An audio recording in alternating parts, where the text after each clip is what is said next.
Okay,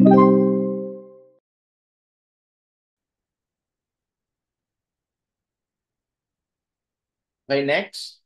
Using the French tricolor as a model, how many flags are possible with five available colors if two adjacent strips must not be colored the same? Okay? So, ilan daw yung mabubuo mo na flag gamit ang limang kulay. Tapos, ang design ng flag, tricolor. Ano ibig sabihin? Ibig sabihin, ginamit yung term is French tricolor. So, para daw kamukha nung, nung flag ng France. So, parang ganito.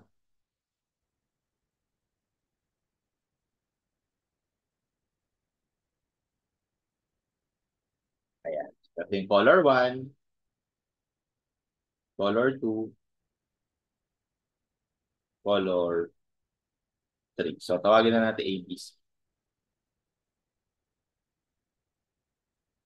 Color A, B, C. Tapos, meron tayong available colors.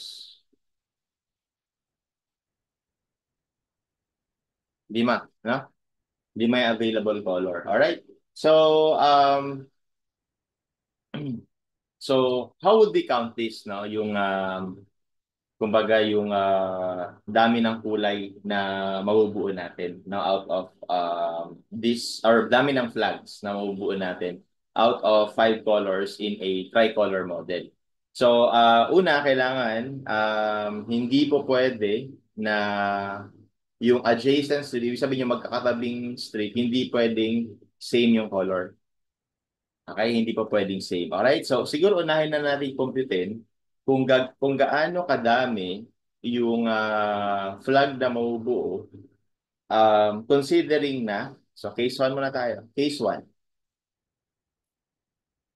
Okay, so we will choose a certain color, number of colors sa A. Kunwari, mamimili lang tayo randomly from A. So, ang pagpipilian lang natin na color sa A, 5. Kasi wala pa naman tayong pinipili, no? Tapos, dahil nakapamili ka na ng 5 sa A, no? Halimbawa, ano pala to? Yung case na to is magkakaiba talaga sila ng kulay.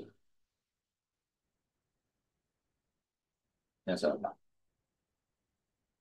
okay, all strips have different colors. Ayan.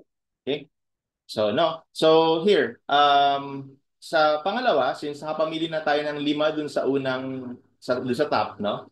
So, sa B, makapamili na lang tayo ng 4 na lang kasi hindi natin pwedeng ulitin yung kulay, no? And finally, dun sa C, makapamili na lang tayo ng 3, no? So, therefore, yung number of flags natin in this case would be 5 times 4 times 3, no?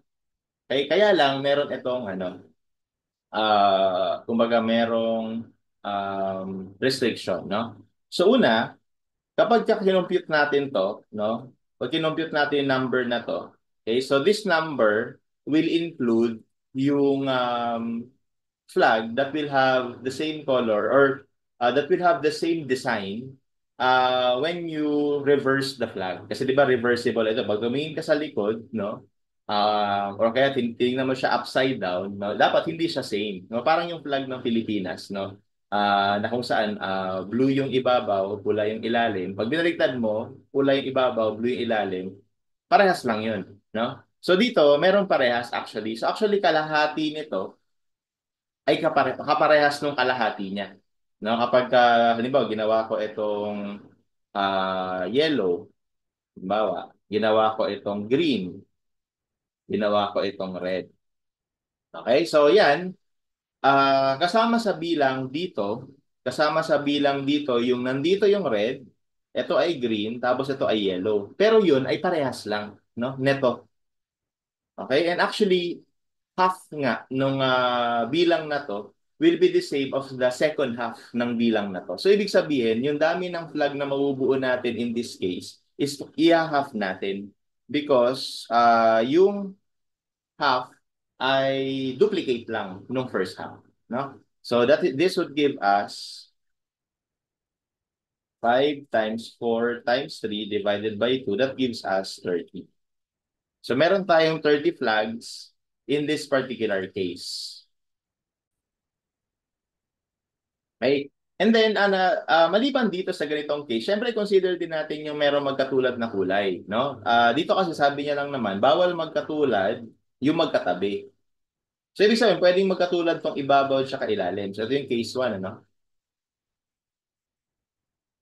So, case 2, pwede rin naman kasing ganito.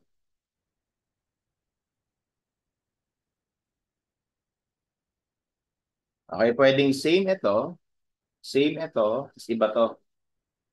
Pwede yan, no? Ang tanong, ilang flag yung ganyan sa case 2? Okay, top and bottom have same color. Okay? So, well, ibig sabihin, yung A tsaka yung C, pag-iisahin lang natin. A and color C, pag-iisahin lang natin. Kaya ang tanong ngayon, ilang flag, ilang kulay yung pwede natin pagpilian sa top and bottom? O di ano, 5 pa rin. Dahil nag-uumpisa pa lang tayo ulit gumawa ng flag, ano? Tapos sa B, yung nasa gitna, no, dahil nakapamili na tayo ng isa or ng isa doon sa A and C, so kailangan yung natitira na pagpipilian natin sa B ay hindi na mauulit. Kaya ibig sabihin, apat na lang yung pwede nating pagpilian sa B. No, halimbawa, nakapamili ka na ng color sa top and bottom. Whatever that color is, ibabawas mo na doon sa 5 kasi hindi mo pwedeng ulitin yung kulay na yun. Okay? And from here, we can now calculate the number of flags in this case is simply 5 times 4. Okay? And dito hindi natin kailangan i-divide ito, no? Kasi hindi na natin madi-distinguish yung kapag ni-reverse natin itong dalawa, no? So anyway, that would give us 20. Okay? So therefore, those are all the cases that is available, no, or that we have to consider. So therefore, kapag pinagsama natin to, yung total number of flags is 30 plus 20 and that is 50. Okay? And the answer is letter C. And that's how you solve this problem.